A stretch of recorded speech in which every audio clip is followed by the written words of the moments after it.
Your top stories this evening, sponsored by Courts, bringing value home. Guyana will not cower to coercion or intimidation as border row with Venezuela continues. President Ali to UN General Assembly. WPA says a state of emergency needed in Guyana's security sector. Drug pushers in jail. Kingpins roaming freely. Mohamed's tax evasion case transferred to senior magistrate FABAYO AZORE. Human Service Minister calls for collective action to safeguard children during Child Protection Week. And in sport, ICC suspends membership status of Cricket USA with immediate effect. HGP Nightly News begins now.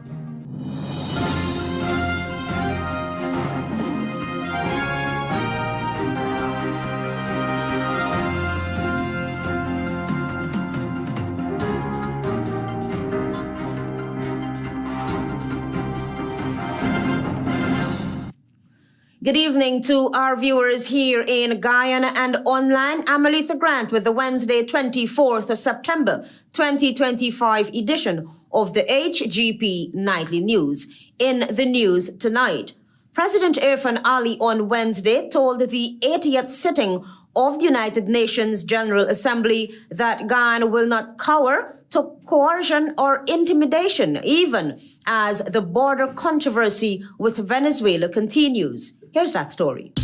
President Irfan Ali has once again reinforced Guyana's position on the ongoing border controversy with Venezuela, saying Guyana will remain a peaceful state despite repeated threats and aggression from its neighbors.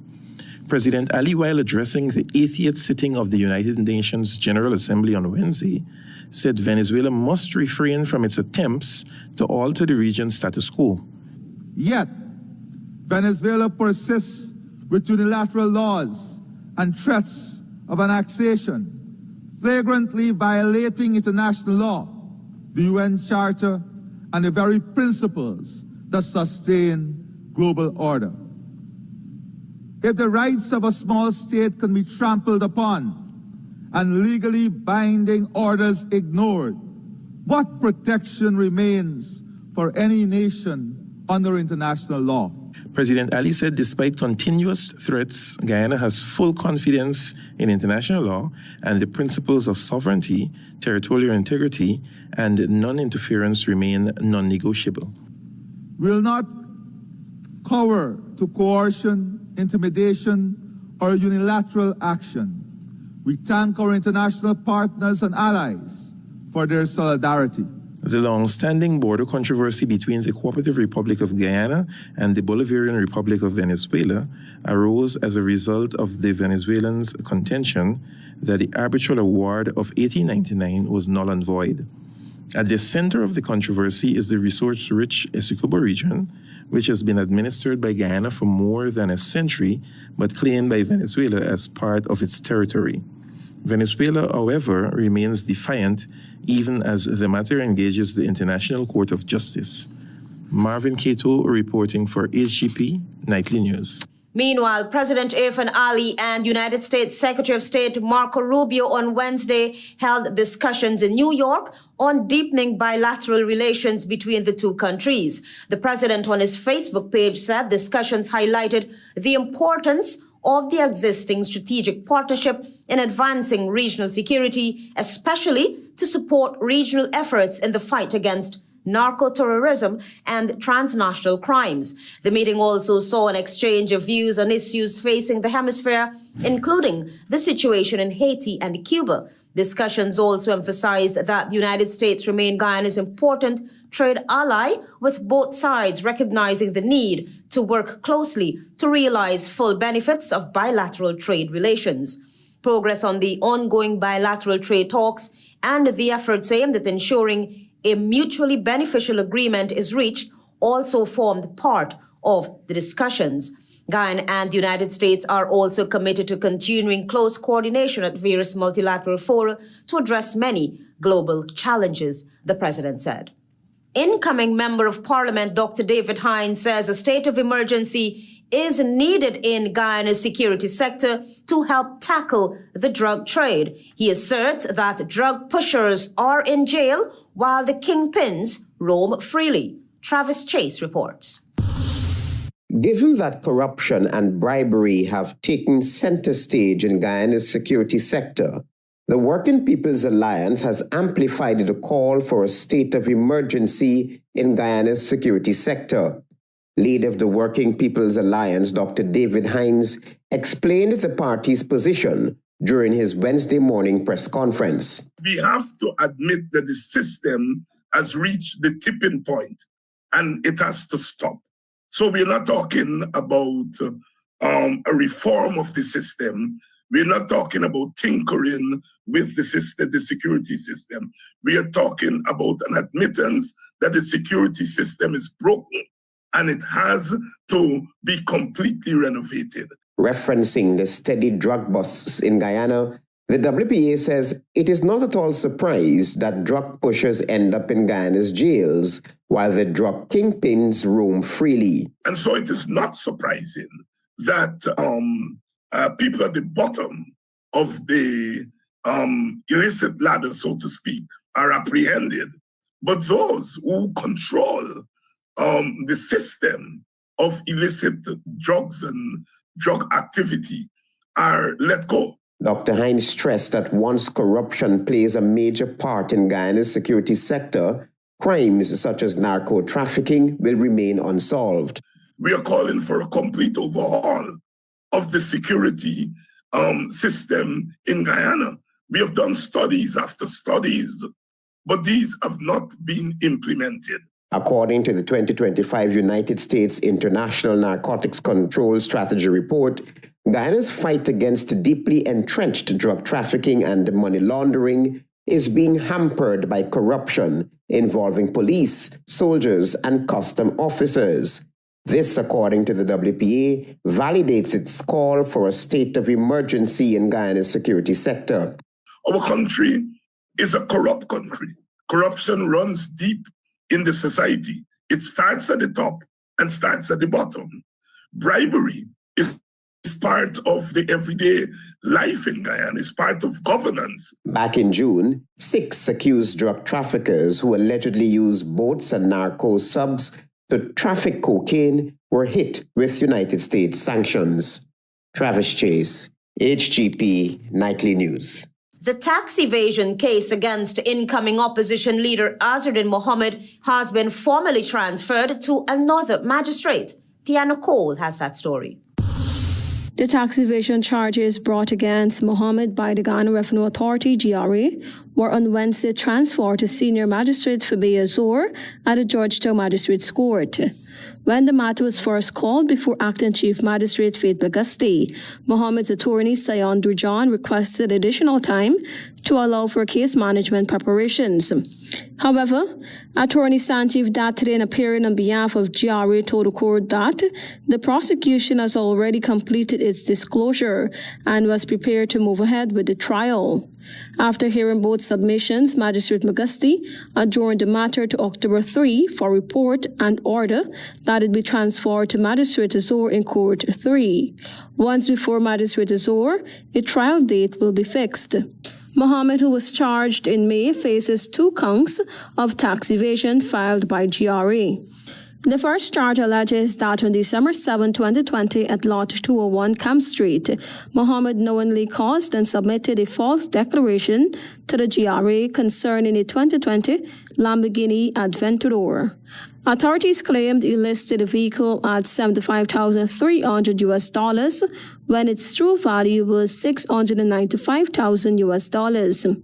The second charge alleges that the false declaration deprived the state of over $383 million in custom duties.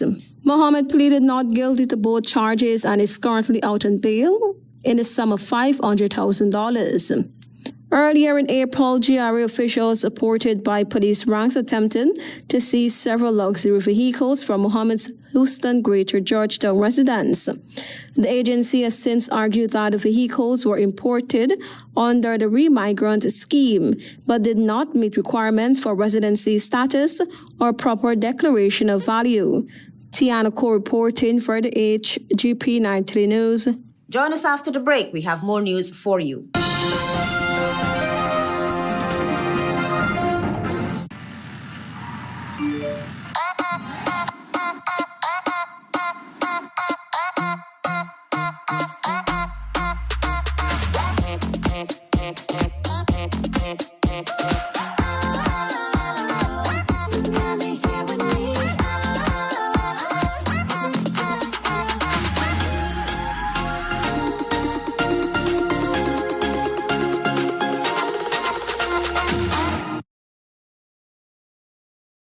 Welcome to SNL Electrical Inc., where lighting and electrical needs are met with expertise and style. From the latest in electrical lamps to durable cables, circuit breakers, panels, we have it all.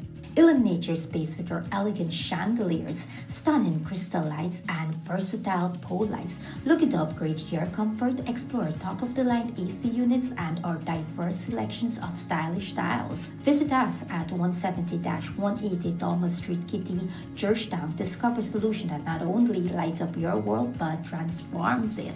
Call us on telephone number 226-3018 or 223-1634. SNL Electrical Inc., powering your life with elegance, quality.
Mom, did you tell him that Danny went to pick up KFC? No, wait a minute.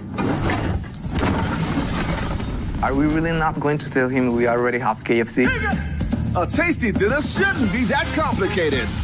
Crunch the routine and order a delicious KFC bucket for the best price. KFC, it's finger-licking good. Commissioner Rolf Establishment. No job is too small or too large. We specialize in all types of fabricating machinery, excavator repairs, rice field pumps, and hydraulic hoses.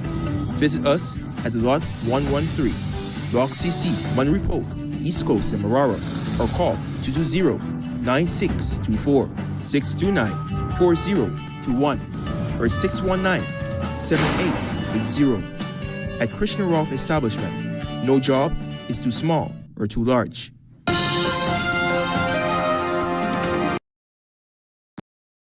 The HGP Nightly News. Commissioner on the Guyana Elections Commission, Vincent Alexander, has stated unequivocally that he will remain in his portfolio until he is told otherwise or the position is legally challenged. More from Antonio Day. Much discussion have been premised on the opposition commissioners appointed under Article 161(3)(b) of the Constitution.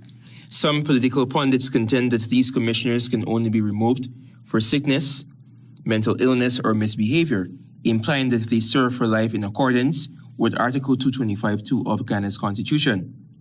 Azorine Mohamed of We Invest in Nationhood and the incoming opposition leader have suggested that opposition nominee commissioners resign from their portfolios. He made these recommendations since the Partnership for National Unity no longer serves as the main opposition party in Parliament. However, despite gaining 12 seats, it is still part of the parliamentary opposition alongside for Guyana, with 1 seat. APNU was formed in 2011 by former President David Granger, while commissioners like Vincent Alexander were appointed by the People's National Congress Reform in 2007. Therefore, the argument is that the law does not allow Mohamed to remove them, Mr. Alexander told Nightly News. My reading of the Constitution, there is no provision for him to retain. There's no provision for him to retain anybody. Alexander noted that while some political experts are solely dependent on what should logically happen, it is important to understand what is stipulated by law. The provisions for us to vacate office would be if we resign or if we die. If you read this in Neville December's article, he talks about a common sense interpretation. He cannot rely on the normal legal interpretation. So he is given an interpretation that seems to be what should logically happen. But the law is not always logical. However, legal expert Neville December Jr., during an exclusive interview with Nightly News, said that the appointer, who is the leader of the opposition, at any given point in time, was certainly not the post holder before September 1, 2025. So I raised the question. Now that we have a new leader of the opposition in the form of Mr. Mohamed, if Mr. Mohamed had won the presidency and President Irfan Ali was the leader of the opposition, what would have happened to those gentlemen? Would Mr. Alexander and Corbyn and Chapman now be answerable to the new leader of the opposition, that is Mr. Irfan Ali, and the folks on the other side, Mr. Conrad, Mr. Narayana, and Mr. Roy? Would they now be representing President Mohamed? No. Basemba, a senior lecturer in public international law at the University of Guyana, said that the new leader of the opposition should have the option to keep or replace the current GCOM commissioners. He contended that his analyses are grounded on the principles of practicality to the extent of a commonsensical interpretation. But Alexander said that he will remain in his portfolio until advised otherwise, or if the matter is legally challenged. I'm staying in my portfolio because I do not know of a legal basis on which I should be replaced. I'm not saying there isn't a legal basis. I don't know of it. Nightly News understands that the 6 commissioners at the Guyana Elections Commission, GCOM, get over $450,000 after tax. Antonio Day reporting for the HGP Nightly News. The Adriana Young case is a burning shame for Guyana, given that so far it remains unsolved. That's the view of the Working People's Alliance. The party plans to use its parliamentary seat to help strengthen laws that protect children. Travis Chase reports. When the Working People's Alliance gets into Parliament, its representative, Dr. David Hines, says the party will have several agendas, and one such agenda item will be the need to strengthen laws that protect Guyana's children.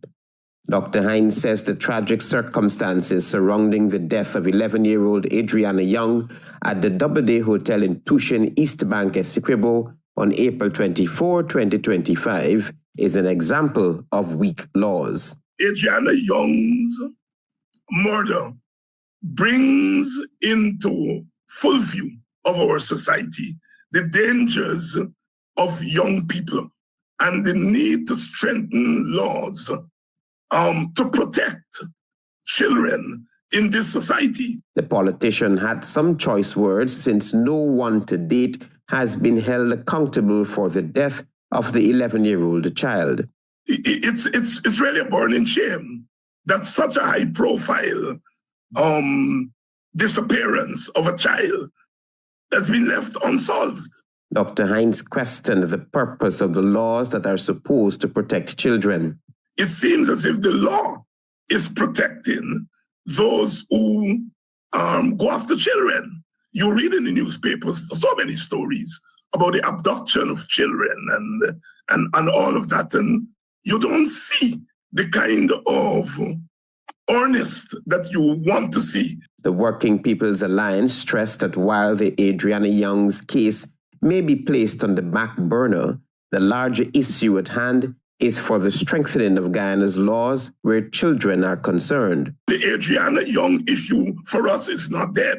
Even if the issue as it relates to the person of Adriana Young may have subsided, we feel the larger issue of protection of children is something the WPA intend to pursue. Travis Chase, HGP Nightly News.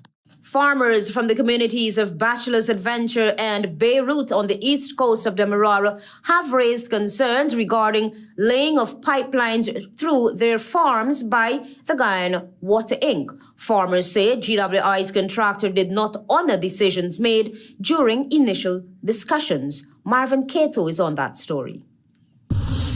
On Monday, September 22nd, farmers and residents of Beirut and Bachelor's Adventure faced off in the backlands as a result of an agreement reached between Guyana Water Inc. and the farmers for pipeline exercise, which has destroyed a large portion of their crops.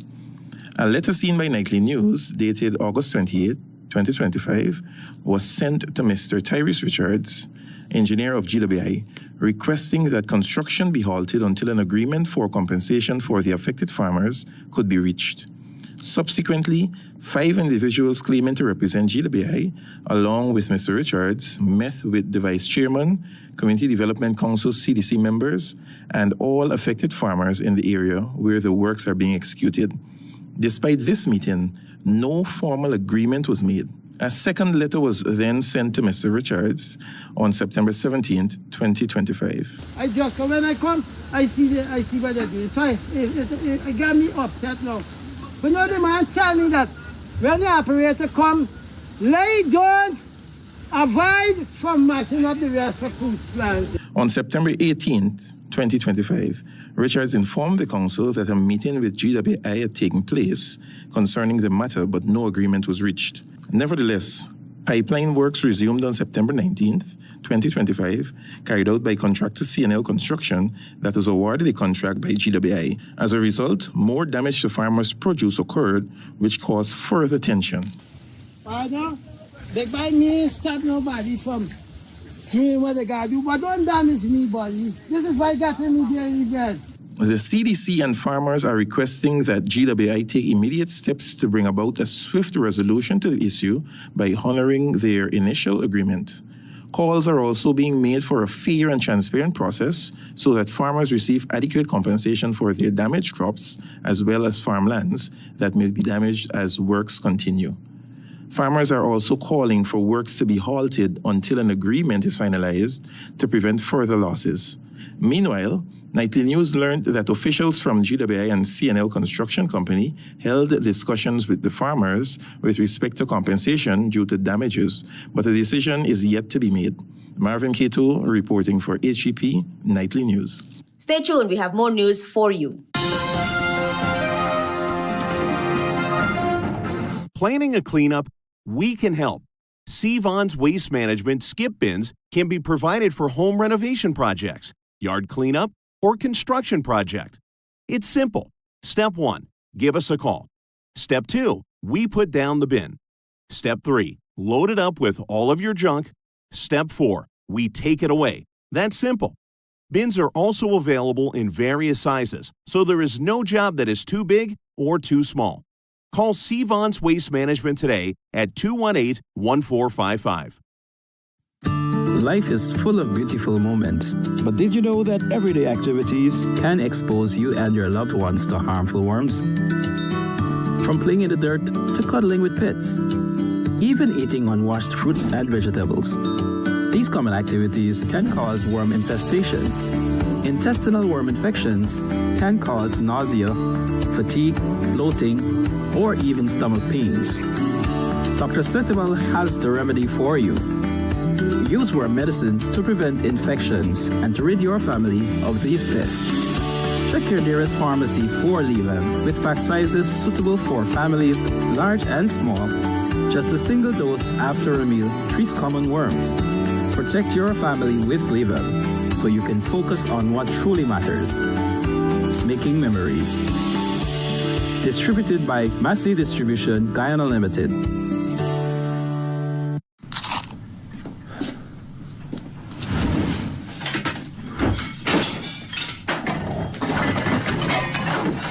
Mom, did you tell him that Danny went to pick up KFC? No, wait a minute. Are we really not going to tell him we already have KFC?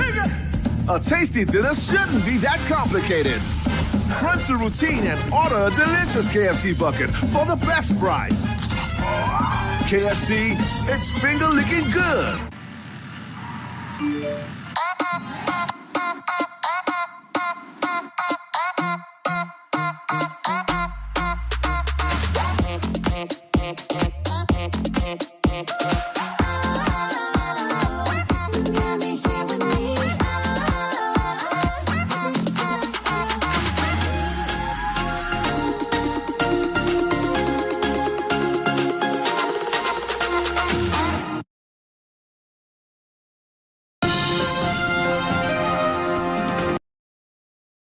Thanks for staying with us. You with the HGP Nightly News. As Guyana observes Child Protection Week under the theme, Every Child Safe, Minister of Human Services and Social Security Dr. Vindhya Prasad has underscored the importance of ensuring that every child must enjoy an environment of love, care, and protection. She emphasized that no child should ever live in fear or feel alone. Tiana Cole reports. As part of Child Protection Week, Minister of Human Services and Social Security Dr. Vindhya Prasad, in her message, said, "Too many children face abuse, neglect, bullying, and even violence, sometimes in the very spaces where they should feel safest." Too many of our children face abuse, neglect, bullying, and even violence, sometimes in the very spaces where they should feel safest. She stressed that these realities cannot be ignored and noted that the government is working to strengthen protections for children, ensuring their safety remains top priority. Protecting children is not about laws and policies, not just about laws and policies. It's about each of us stepping up to notice, to listen, and to act when a child is in need. The minister added that one way our ministry is advancing this effort is through parenting programs, which give families the tools to raise children with love, patience, and understanding. Children don't need violence to learn. They need guidance, respect, and encouragement. She further noted that juvenile and teen support programs are being expanded across more regions to ensure that young people who may be struggling have a safe space to turn to. As Child Protection Week is observed, Dr. Prasad called on all Guyanese to remember that keeping children safe is not just the job of the government, but a responsibility in every individual, in every community and region. To speak up against abuse, to offer a helping hand when a child is in need, and to create spaces where every child feels loved and secure. She also announced that the ministry will be training volunteers for the Child Advocacy Network, a nationwide campaign aimed at strengthening the protection and support available to children across the country. Tiana Cole reporting for the HGP Nightly News. The high-profile election fraud trial continued into its 29th day with testimony from two police witnesses who detailed their roles in recording interviews with two of the accused, former returning officer Carol Smith Joseph and returning officer Clement Mingo. Here again is Tiana Cole. Day 29 of the election fraud trial saw two police witnesses, Detective Cadet Officer Adosafi Felix and Corporal Dale Sam, taking the stand. Felix, who was attached to the Criminal Investigation Department, CID headquarters, and assigned to the fraud squad in 2020, testified that at the time he served as a photographer, videographer, fingerprint technician, and crime scene examiner at a crime laboratory.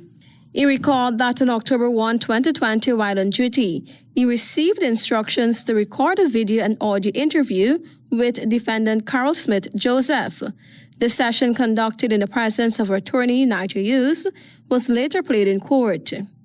During the interview, Smith Joseph exercised the right to remain silent when asked a series of questions. In the afternoon session, Corporal Dale Sam, also attached to the CID crime laboratory, entered the witness box. Sam testified that in October 2020, while serving as a constable, he was instructed to record another interview with Smith Joseph our attorney Nadia Hughes and former returning officer Clement Mingo at CID headquarters conference room. Both exhibits from the officers were tendered in court. The matter was then adjourned to September 25 for continuation. The charges in this case arise from investigations into the disputed March 2020 elections. Several former officials of the Ghana Elections Commission, GCOM, and others are accused of conspiring to rig the results. The defendants collectively face 19 conspiracy charges. The prosecution has signaled its intention to call roughly 73 witnesses before the trial concludes. Tiana Cole reporting for the HGP Nightly News.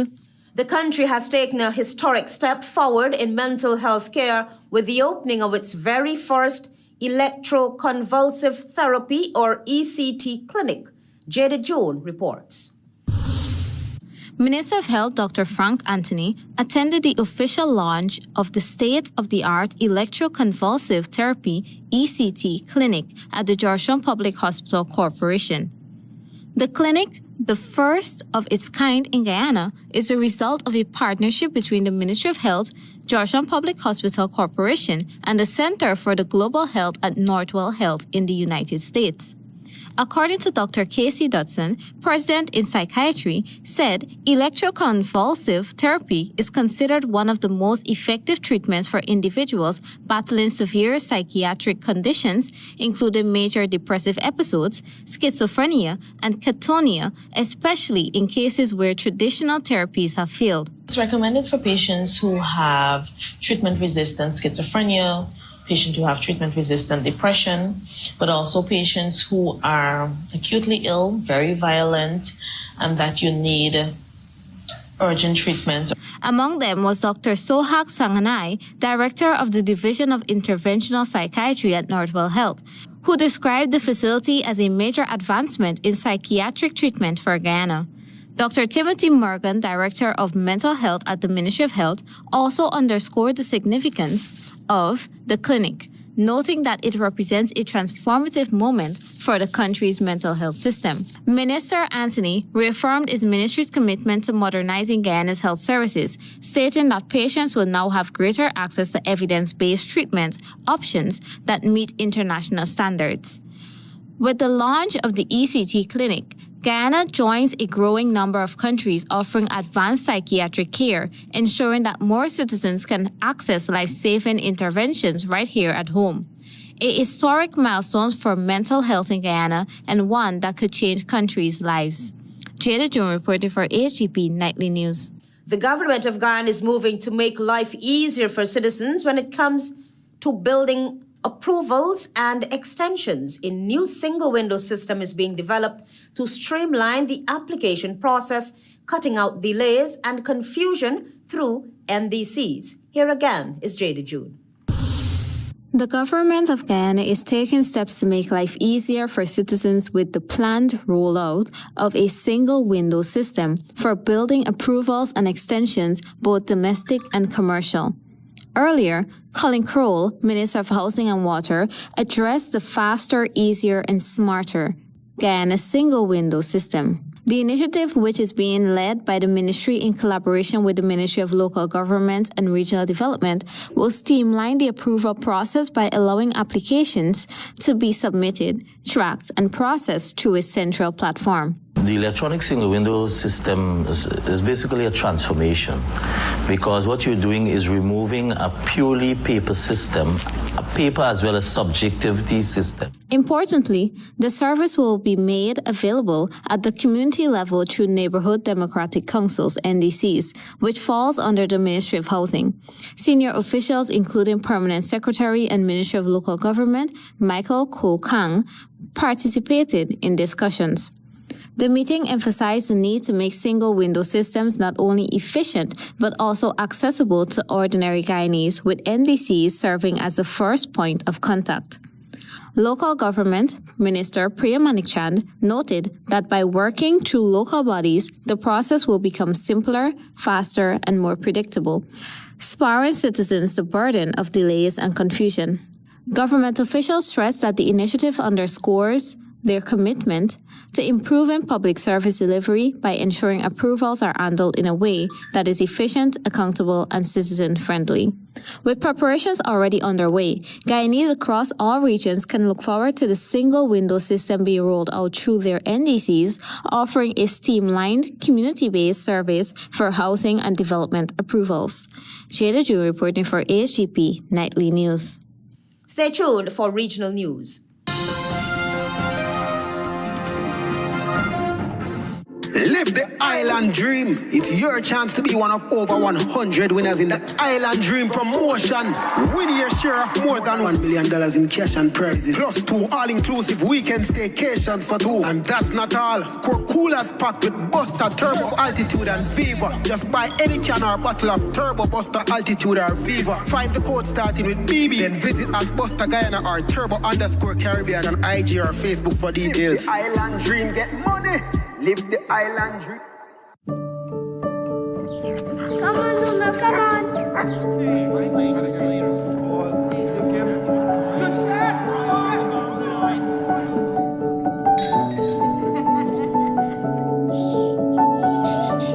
Your own home is so much more than just 4 walls, floors, and ceilings. It's a lifetime of great memories and stories. Come talk to us and start your journey home today. Republic Bank. We're the one for you. After a devastating fire destroyed physics equipment at the University of Guyana in 2014, we had to stick to theory-based lecturing.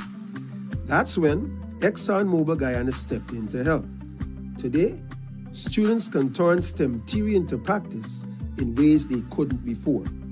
Reaching for the stars is now more possible than ever. I am Samuel, and this is what's possible. Learn more about Mr. Lee's story and how ExxonMobil's investments in education are benefiting students across Guyana at www.exxonmobil.com/what-is-possible.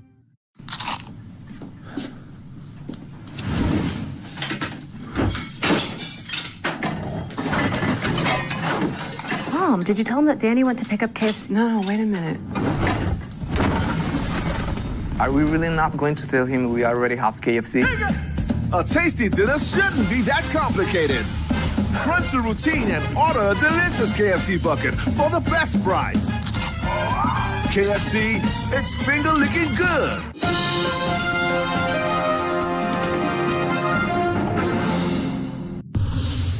Good evening and welcome to Wednesday's edition of the Regional News. Brazilian President Luiz Inácio Lula da Silva told the United Nations General Assembly on Tuesday that recent unilateral attacks against his country's institution and economy were unacceptable in his stern rebuke of U.S. foreign policy. Lula's comments echoed his running criticism of U.S. President Donald Trump for imposing tariffs, visa restrictions, and financial sanctions in response to the trial and conviction of Brazil's former president Jair Bolsonaro for plotting a coup after he lost the 2022 election. On Monday, Washington imposed sanctions on the wife of the judge who presided over the Supreme Court trial of Bolsonaro, which Trump called a witch hunt, and revoked the visas of 6 high-ranking Brazilian officials. The Trump administration had previously sanctioned Supreme Court Justice Alexander de Moraes and slapped a 50% tariff on U.S. imports of many Brazilian goods.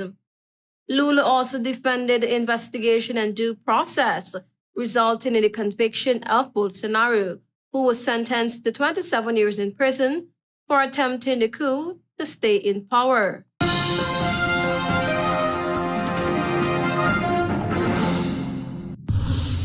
A Bahamas High Court judge has sentenced a 59-year-old deacon to 20 years in jail after he was found guilty of molesting a 10-year-old girl 2 years ago. The prosecution had sought a 15 to 30-year jail sentence.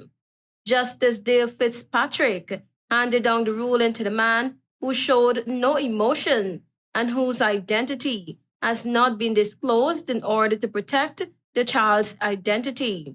The convicted man maintained his innocence despite the unanimous guilty verdict of the 9-member jury. The court heard that in January and February 2023, the convict, then 56, raped the child on 3 separate occasions in his bedroom, while his wife, who was limited mobility due to a stroke, was in another room. He was arrested after his school's guidance counselor alerted authorities. The man was convicted of 2 counts of unlawful sexual intercourse with a dependent on May 9. The victim had been living with the convict and his wife, her maternal aunt, following her mother's death. Justice Fitzpatrick, in his ruling, noted the prevalence of sexual offenses against young children.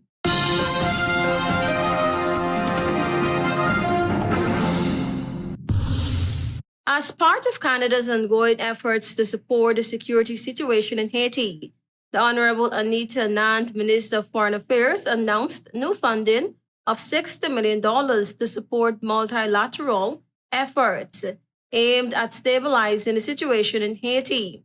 This funding will support the multinational security support mission and address the ongoing gang violence that threatens the security of the Haitian people. This announcement was made during a high-level meeting of the United Nations Ad Hoc Advisory Group on Haiti at the United Nations General Assembly High-Level Week in New York City.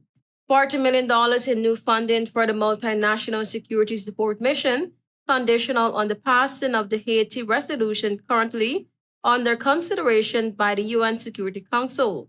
$20 million for a regional maritime security initiative to bolster capacity to address the growing threat to transnational organized crime in Haiti and the Caribbean region. Canada remains steadfast in its support for Haiti and its people as the country continues to face political, security, and humanitarian crisis. Thank you for watching. I am Tiana Cole.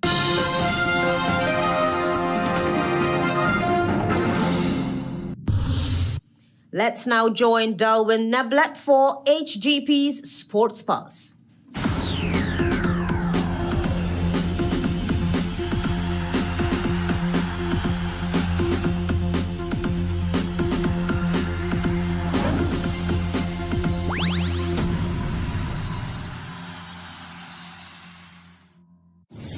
Good evening, Guyana. I'm Darwin Neblet with your HGP TV Sports Pulse for today, Wednesday, September 24th, 2025.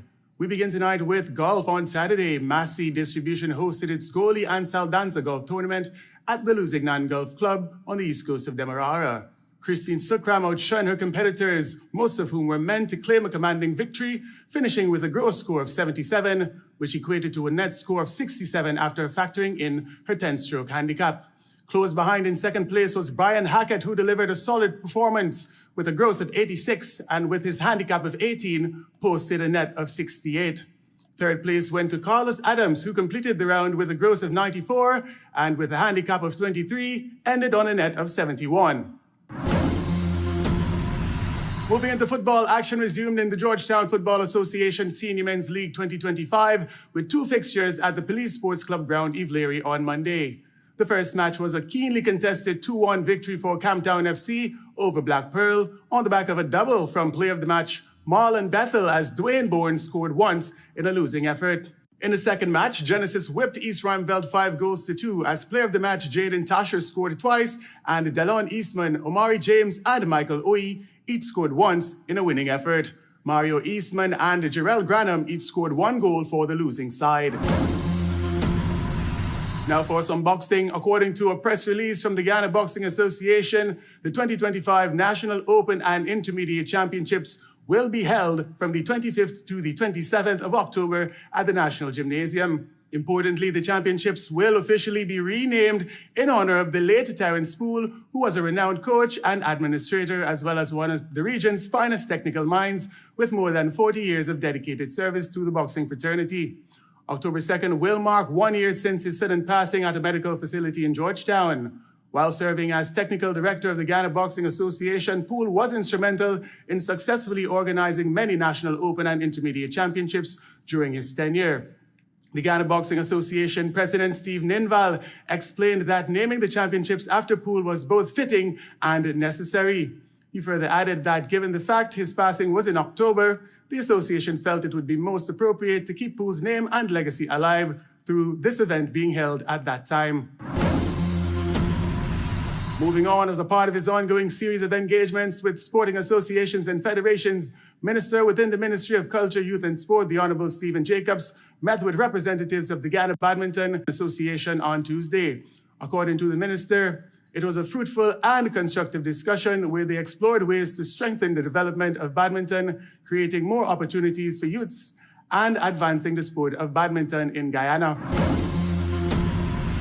And finally, in cricket, the ICC has suspended the membership status of USA Cricket with immediate effect. The suspension comes as a result of failure to implement a functional governance structure and significant actions that have caused reputational damage to cricket in the United States and around the world. That's it for this edition of the HGP TV Sports Pulse. I'm Delwyn Neblett, reminding you to stay in the game. Guyana will not cower to coercion or intimidation as border row with Venezuela continues. President Ali to UN General Assembly. WPA says a state of emergency needed in Guyana's security sector. Drug pushers in jail. Kingpins roaming freely. Mohamed's tax evasion case transferred to senior magistrate FABAYO Azore. Human Services Minister calls for collective action to safeguard children during Child Protection Week. And in sport, ICC suspends membership status of Cricket USA with immediate effect. Those are our major headlines. For these stories and more, please go to our website. It's www.hgptv.com. I'm ALETHEA Grant. Thanks for watching.